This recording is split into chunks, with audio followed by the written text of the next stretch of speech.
مساء الخير. يعني أنا في الحقيقة استمعت لمعظم الكلمات اللي اتقالت. أنا عايز أناقش الموضوع من أرضية شوية مختلفة، من أرضية إن إحنا بنمر بمرحلة انتقالية. يعني أنا شايف إنه ما نعانيه في مصر اليوم هو انتشار ثقافة التعصب، ثقافة التمييز ضد المرأة، ثقافة أحادية. وهذه الثقافة أعتقد أن اللي مسؤول عنها نظام سياسي. أنا بعتبره بدأ مع السادات من أول ما تولى الرئاسة ولقى نفسه في مواجهة ضغوط يسارية وقومية، فبدأ يشكل الجماعة الإسلامية واللي بدأت في جامعات أسيوط والمنيا، وبدأ يتكلم على بعض المصطلحات الخاصة بأنه رئيس مؤمن دولة العلم والإيمان، رئيس مسلم لدولة إسلامية، وبدأ يرجع الإخوان ويسلمهم مناهج التعليم بالتحديد، وبالتالي يساعدهم على السيطرة على مناهج التعليم. فبالتالي السادات زرع البذور اللي بدأنا نحصد ثمارها مؤخرا، أو يعني هو نفسه دفع حياته ثمن لهذه الثمار. في فترة مبارك هو شاف الثمار دي بقت شجر لم يقترب منها كثير، سابها زي ما هي.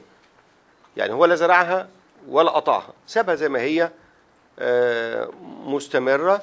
وأنا عايز بس اللي بيتكلم على إن الأوضاع في مصر بصفة عامة، أوضاع المرأة، أوضاع الأقباط، أو أوضاع يعني البهائيين، كل دول عانوا تحت نظام مبارك. يعني أما نشوف آخر سنة بالنسبة للأقباط، آخر سنة في عمر نظام مبارك بدأت بنجا حمادي وانتهت بالقديسين. ما أعتقدش إن في أسوأ من كده ممكن يمر في سنة واحدة، يعني مرورا في النص بالعمرانية وبصمالوط وحاجات كتير. وقبلها طبعا بكام سنة كان في موضوع الكشح، هل تم التحقيق فيه؟ هل حصل أي شيء؟ موضوع الخطف ما هو كان موجود، موضوع القاصرات، يعني عايز أقول إنه مش فجأة طلع عندنا بعد 25 يناير كل هذه المشاكل. المشاكل كانت موجودة، مناخ عام طائفي اللي مسؤول عنه نظام سياسي، توفرت عليه مناهج التعليم ووسائل الإعلام. وصلنا ل 25 يناير. 25 يناير ما استوردناش مجتمع تاني، ما هو المجتمع بتاعنا يعني أبو إسلام وغيرهم موجودين في المجتمع المصري، بس كان مقفول عليهم شوية. بس في اللحظة اللي بيحب يفتح عليهم كان بيفتح عليهم. يعني في اللحظة اللي كان، يعني أنا فاكر مثلا يوم انتشار الخوف المرضي أو الفزع من إنفلونزا الخنازير، أنا فاكر التلفزيون المصري جاب الشيخ خالد الجندي عشان يفتي بقتل الخنازير. طب يا عم ما تجيب واحد بتاع الطب البيطري ولا بتاع ويقول لابد أن نقتلها ويقتلها، لكن إيه علاقة خالد الجندي بالخنازير وقتلها؟ فمش دي دروشة نظام مبارك؟ يعني إيه الجديد اللي حصل؟ يعني فالمجتمع بتاعنا يعني ورثناه، ما عندنا ما جبناهوش فجأة من بره وركبناه. المسألة ان هو مبارك كان مجهز السلفيين عشان يواجهوا الاخوان عند لحظة معينة، ساب لهم القرى يشتغلوا عند لحظة معينة لما اتقطع الخيط مع امن الدولة الناس دي خرجت مع جرائم اللي ارتكبت في المرحلة الانتقالية، ومنها دور المجلس العسكري في انه ترك الامور بدون رقابة والاموال تيجي في حقائب دبلوماسية من دول الخليج. و يعني حد قريب جدا من مكتب الارشاد ومن داخل التيار الإسلامي السياسي بيقول إن الجماعة صرفت في الانتخابات البرلمانية مليار جنيه وعلى الرئاسية 800 مليون جنيه. يعني طب منين؟ وده ضمن السقف اللي كان موجود في قوانين الانتخابات ولا لا؟ فعايز أقول إن إحنا عندنا مرحلة انتقالية. المرحلة الانتقالية دي قايمة على فوضى، قايمة على تغييب دولة القانون، قايمة على تغييب المؤسسات، قايمة على جماعة أنا رأيي هي بتسعى لتأميم الوطن لمصلحة الجماعة. يعني هو صبحي صالح قال الإخواني ما ينفعش يتجوز غير إخوانية، هو الإخواني لا يثق إلا في إخواني ولا يصدق إلا إخواني. يعني فهو عداؤه لما هو خارجه، وشوية بدأت تبان بعض المشاكل ما بين الإخوان والسلفيين في بعض المشاهد. أسوأ شيء في المراحل الانتقالية اللي احنا بنمر بيها هو زرع الفزع. يعني الناس تتفزع. أنا واحد من الناس طبعا بشايف المشاهد قدامي، وشايف القنوات اللي ذكرها المستشار نجيب، وشايف كل ده شغال، طبعا شغال. لكن اللي أنا عايز أقوله إنه خلونا نتأمل المشهد. لو 10 دول أوروبية قالوا إحنا هنستقبل مصريين بدون أي حد أقصى، تفتكروا في واحد ممكن يفضل في البلد بما في مرسي نفسه؟ كل الناس هتجري. احنا في بلد يعني الناس مش عايزه تعيش فيها. الناس ما كانت بترمي نفسها في مراكب صيد عشان تروح جنوب اوروبا عشان يقعدوا في معسكرات فتره وبعدين يدوهم الجنسيه او يدوهم اقامه او يقننوا وضعهم. انا مؤمن تماما ان لو حدود البلد اتفتحت، لا مش حتى مرسي، يعني حدود البلد اتفتحت ودول اوروبيه او امريكا قالت انها هتستقبل مصريين بدون حد اقصى، ربما مجموعات صغيره هيعيشوا في مصر عشان يستنسخوا تجربه الصومال. بس كل مجموعه هتقعد في ركن كده، اللي هياخد ميناء بورسعيد وبتاع ويفرض اتاوه ويطلعوا قراصنه زي ما هم في الصومال. يعني ده المشهد اللي هيبقى عندنا. لكن 90% من المصريين هيهجوا ويروحوا. يعني حكايه انه المصريين لما كانوا يخرجوا من مصر يقولوا الغربه ومش الغربه ما عادتش موجوده. خلاص المصريين النهارده لو فتحت الحدود وبشكل قانوني انا متاكد ان 90% منهم هيمشوا.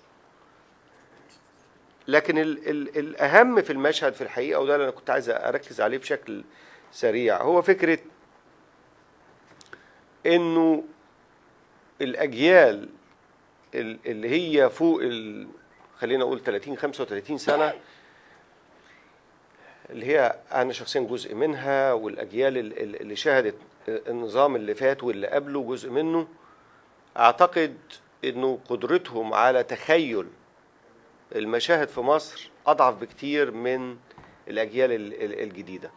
لو شفنا الابداع في اساليب الاعتراض واساليب المقاومه هنلاقيه ابداع يفوق التصور. انا رايي احنا في مرحله انتقاليه. مراحل الانتقاليه هي اصعب المراحل في تاريخ الشعوب. يعني لو رجعنا بالذاكره يعني 20 سنه مثلا بعد انهيار سور برلين، هنلاقي روسيا او الاتحاد السوفيتي تفكك في 91 في ديسمبر 91. وصل الامر ان بعض الروس يعني اللي هم اساتذه في المعاهد الفضائيه المتطوره، وصل بهم الامر انهم كانوا بيبيعوا الكراسي عشان يجيبوا اكل لاولادهم. وصل الامر لانتشار الروسيات في دول حقيره ويمارسوا الدعاره عشان ياكلوا ويصرفوا على اهاليهم. يعني مراحل الانتقاليه هي اصعب فترات في حياه الشعوب، وبالتالي احنا بنمر بمرحله انتقاليه، مرحله صعبه. في جماعه متصوره انها تقدر تأمم الدوله، وانا ما اعرفش مراهنين على ايه، وبتوصل لهم رسائل ماديه كل يوم من الشوارع ومن الميادين وكذا، ان يا اخوانا كده الامور مش ماشيه، كده مش هتقدروا، كده البلد هتسقط. يعني اللي قاعد يشوف المشهد امبارح قدام قصر الاتحاديه، طب ايه الرئاسه تسوي ايه يعني لما انت تبقى قاعد قصرك محاصر من شباب صغير ومرفوض، وتقرا بقى اشتباكات في الغربيه وفي طنطا وفي المحله وفي كفر الشيخ وفي اسكندريه وفي مدن القناه. طب ايه يعني قصه؟ طب عايز تستمر لسه عايز تقعد؟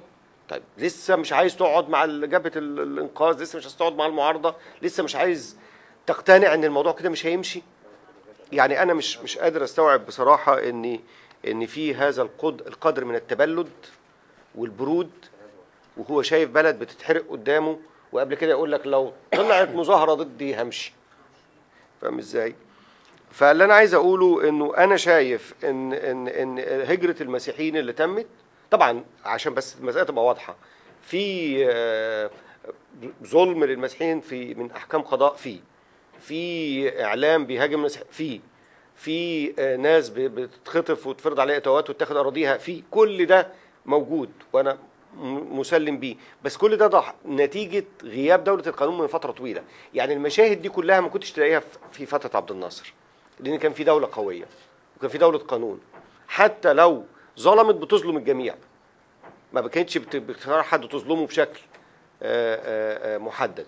بداية التمييز الطائفي بدأ مع مرحلة السادات، وبنجني ثماره مع مبارك، واللي بيحصل النهارده هو قمة نضوج ثمار التمييز والمناخ الطائفي المتطرف، اللي هو دولة زي البحرين بتكتب في البطاقة بتاعة المواطن بتاعها بهائي، وأيام مبارك يحط شرطة. يعني فالراجل البهائي اللي هو مسلم ولا مسيحي ولا يهودي عليه حسب الدستور الجديد انه يختار واحدة من الثلاثة. ما عندناش غير كده، اللي يعجبك يعني اختار واحدة من الثلاثة، لكن ما فيش حاجة اسمها بهائي. فاللي أنا عايز أقوله، احنا عندنا مرحلة انتقالية. أنا شايف المجتمع المصري ديناميكي بيتحرك في عوامل للتغيير، في اللي مؤمن بيه تماما حتى هذه اللحظة، إني عارف ممكن حد في الغابة يهضم فريسة كبيرة فيموت. يعني هم متصورين ان مصر سهلة الهضم ويقدر يأمنها، والشقيقة الكبرى قطر تقدر يبقى تمارس النفوذ في مصر، والكلام الخايب اللي احنا شايفينه ده. بس انا رأيي ده كمان يريد ابتلاع فريسة فتخنقه. يعني بس هو النتيجة انه بيبتلعها، فممكن يهين البلد، ممكن يجرح البلد، ممكن يصيب البلد بمشاكل ضخمة. هو ده اللي بيعمله دلوقتي. مصر أكبر قدرة على الهضم. مصر هضمت حضارات وثقافات كتيرة. مصر هضمت جماعات جات لها. مصر أنتجت المنتج الخاص بتاعها. لما بقت مسيحية شقت العالم المسيحي وعملت الأرثوذكسية، ما بقت مسلمة عملت الأزهر. يعني ما بتقبلش تبقى رقم صغير. فده عايزة مهارة عالية جدا جدا جدا على إدارتها. فلما تيجي لها مرحلة، يعني مبارك مع كل سوءاته انما ابن الدولة، يعني يعرف يعني ايه دولة. فاهم ازاي؟ المشكلة انك انت في اللحظة دي وجايب يعني اكثر ابنائها، مش عايز استخدم تعبير يزعل، لكن انعدام مهارة. مش هستخدم اكتر من كده. انا تقديري اني، وهختم بدوت عشان ما اخدش وقت اطول، انا تقديري ان المرحلة اللي احنا بنمر بيها هي مرحلة لا يستطيع ادارتها لا الإخوان ولا السلفيين ولا جبهة الإنقاذ. يعني ولا أنا شايف حد على الساحة من الثلاث تيارات دول ممكن يبقى رئيس مصر. أنا تقديري الخاص إن أنت عندك مجتمع انفتح في تفاعلات ديناميكية، وده اللي اتقال للمجلس العسكري: اهدوا، اعملوا دستور الأول، رتبوا المسائل. أنا رأيي لازلنا في هذه المرحلة. أنا لا أتمنى سقوط مرسي بالمظاهرات وإن الناس تدخل القصر الاتحادية وتجيبه لأن دي معناها وصفة للفوضى والاضطراب الدائم والاستخدام سلاح. وهنقعد ندخل في الجزائريين بيسموها العشرية السوداء أو الدموية، اللي هي بعد إلغاء الانتخابات اللي كانت في الجزائر، فقعدوا 10 سنين يدفعوا ثمن. أنا أتمنى إنه تدار المسائل بشكل أكثر عقلانية، وده للأسف الشديد مش متوفر عند الجماعة، وبالتالي مش هيسيبوا للناس فرصة غير انه يسقط بهذه الطريقة من خلال المظاهرات والاحتجاجات. لانه لما توصل لك 1000 رسالة وما تقدرش تستقبلها، يبقى مش هتستقبل 1000 واحد، يبقى الواحد اللي فوق ال1000 مش هتستقبله. وبالتالي انا رأيي، ودي قناعتي الشخصية ورأيي الخاص، انه مصر لا يمكن ان تدار على مدار من 5 ل10 سنين جايين الا من حد يبقى على رأس السلطة يعرف يعني ايه دولة، يعرف يعني ايه مصر، وبالتالي يبقى ابن مؤسسة كبيرة، وبالتالي تفتح له مؤسسات الدولة. لان مؤسسات الدولة المصرية الحقيقية لا اتفتحت للليبرالي ولا يساري ولا هتتفتح الاسلامي. ربما بعد 10-15 سنة لما يحصل تحول ديمقراطي كامل زي تركيا كده، فتبدأ المسائل تقبل. لكن مصر فجأة من هذا النظام المستقر اللي هو فيه أوضة تفتح على أوضة على 100 أوضة جوه، انك تيجي تدي واحد مفتاح وتقول له ادخل افتح، مش هيفتح الباب الاولاني بس الثاني والثالث والعاشر مش هيتفتح. انا بتكلم كلام اتمنى ان يبقى واضح. دي وجهة نظري الشخصية، مش برمي لاي حاجة، بس انا قناعتي ان مصر لا تنقذ في الفترة القادمة الا بقيادة ابن من ابناء مؤسسات الدولة المصرية الرئيسية، اللي هو ما يقدرش يغير الدستور اللي هو الرئاسة دورتين، يعني ياخد دورة ياخد دورتين. خلال الفترة دي تبقى الاحزاب وقفت على قضية، كل واحد عارف حجمه، يبقى كل واحد الأوهام اللي في دماغه سقطت، وبالتالي لو وصلنا لهذه المرحلة أنا رأيي الحزب الأول في مصر هيكون نصيبه ما بين 20 ل 25% من الأصوات، وبالتالي يبقى عندك بقى حزب أول وحزب تاني وحزب ثالث يقدروا يعملوا ائتلافات، يقدروا كذا. وأنا رأيي أن المصريين كان عندهم نظام ديمقراطي قبل 52 في وقت ما كانتش لا اليونان ولا اسبانيا ولا ايطاليا ولا المانيا، ولا المانيا ما بتستثناش، ولا تركيا، ما كانش عندهم حاجه اسمها نظام ديمقراطي. كويس، كان عندنا نظام ملكي يعني شبه ديمقراطي، وكانوا المصريين بينتخبوا صحيح. بدأوا زي ما بدأ العالم انه الانتخابات لفئه معينه بس هي اللي تنتخب، اللي هو مالكين ايه مش عارف ايه، والمراه لا. لما نعرف ان الدول الاوروبيه لغايه الاربعينات ما كانش المراه ليها حق التصويت فيها، فنقدر نقول ان احنا متاخرين بمدى زمني عن الدول ديت. بس انا مؤمن تماما انه لو المساله استمرت خلال فتره من 5 ل 10 سنين نقدر نوصل لمرحله من الاستقرار، بحيث يبقى فيها تداول سلطه حقيقي، ويبقى استقرت فيها الاسس اللي ما حدش يجي يغيرها. مش يجي واحد يقول لك لا مش هخصم قدام المحكمه الدستوريه، ده يتعزل فورا، يتعزل فورا، ويبقى المحكمه الدستوريه. يعني على فكره انا هختم بانه في اعتقد الاكوادور انتخبوا واحد من اصول لبنانيه اسمه حاج ابو كرم، بعد شهرين اكتشفوا انه مجنون، فالبرلمان عزل ببساطه، في 5 دقائق عزل وانتخب غيره. يعني لما الاسس بتاعه التحول الديمقراطي بتبقى قويه ومستقره بتقدر تصلح نفسها. المشكله ان احنا ما عندناش اسس دوله، الدوله بتضيع، الجماعه مصره انها جسم قد كده ومصره تهدم جمل، مش هتهضم، هتقف في زورك، هتموتك، هتتعب الناس. ودي كارثه مصر الحقيقيه المرحله الانتقاليه. فارجو انه كل القضايا الخاصه بحرق كنايس واختطاف مش صح.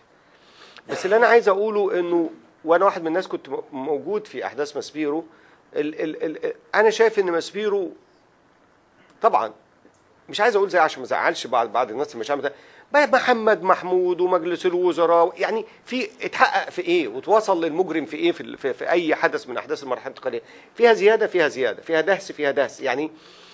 قتل عن هويه. ما كانش كلهم مسيحيين، كان فيهم مسلمين متضامنين. انا معاك، انا مش عايز ادخل في سجال، بس عايز اقول لو انا عايز اعذب نفسي هقعد اقول قتل على الهويه، لو انا حطيتها في اطار وطني واعتبرها نوع من قضايا النضال الوطني، وجبت منال الطيبي وقلنا تعالوا نكافح من اجل الدفاع عن المصري والمصريه، فتبقى معاك منال الطيبي. تيجي تقول تعالى ادافع عن حريه الراي والاعتقاد، فيبقى معاك الشيعي ومعاك البهائي. يعني لان كل ما انت قللتها وقفت على ارضيه اعتقد هيبقى اضعف، لكن كل ما وسعت السكوب اللي انا بشتغل عليه كل ما ده خلاني بقيت احدد مين العدو بتاعي. عشان النهارده ابو اسلام ده لو خد هدنه من شتيمه المسيحيين هيشتم الشيعه ببساطه شديده. فانا اقول معركتي هي حريه الراي والاعتقاد، ولو في ازدراء اديان يبقى ازدراء اديان بشكل مبدئي، ما يبقاش في انتقائيه. انت فاهم ازاي؟ بتيجي تحبس طفلين عشان مش عارف كان في جورنال مكتوب عليه ايه وتوديهم دور رعايه، وجاي للاخ دوت بيفتخر بهذه المساله. دي مرحله. ما بص، المحكمه الدستوريه اللي اتحصرت مش اقباط، يعني قضاة المحكمه الدستوريه مش اقباط، هو بيستهدف كل اركان الدوله المصريه. فزي ما حاصر المحكمه الدستوريه، هو مش عايز يمشي المسيحيين ولا غيره، هو عايز يتمكن من مفاصل الدوله ويستمتع بالسجاده الحمراء ويشوف الشقيقه الكبرى حماس، ويبدا يطور هذا الموضوع تطوير. يا راجل يعني انا يعني شوف انا اول مره اشوف واحد واخد دكتوراه من امريكا، يعني ده فضيحه. طب ورايح يكلم الالمان، بيكلمهم بالانجليزي ليه؟ ما في واحد بيترجم. انا مطلوب ان قياس الاي كيو بتاعه يعني، وممكن على فكره تقيس قدراته العقليه، وممكن نكرر تجربه الاكوادور. شكرا جزيلا.